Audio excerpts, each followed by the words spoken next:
Welcome back to my channel and Bhutan series day 4। আমরা প্রথমেই পৌঁছে গেলাম বুদ্ধা ডরডেনেমায়। এই বিশাল বুদ্ধা মূর্তির শরীরের ভিতর রয়েছে 1,25,000 ছোট ছোট বুদ্ধা মূর্তি, যা বেশ ইউনিক। আর রয়েছে একটি মেডিটেশন সেন্টার অ্যান্ড লাইব্রেরি। তারপরে চলে গেলাম তাকেন প্রিজার্ভেশন সেন্টারে। তাকেন ভুটানের ন্যাশনাল অ্যানিমেল, যা ছাগল আর গরুর হাইব্রিডের মতো দেখতে। এই জায়গাটিকে মিনি জু বলা চলে।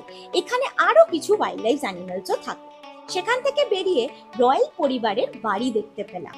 তারপরে আমরা গেলাম সিম্পলি ভুটান মিউজিয়ামে, যেটা একটি লিভিং মিউজিয়াম, যেখানে ভুটানিজ কালচারকে প্রমোট এবং প্রিজার্ভ করা হচ্ছে।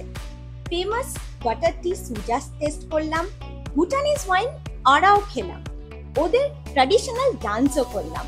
ভুটানের ন্যাশনাল স্পোর্টস আর্চারি, আর সেটাই আমার বর বুলসাই করে আর সেলিব্রেশন ডান্স করে আনন্দ করে বেরিয়ে পড়লাম পারোর উদ্দেশ্যে।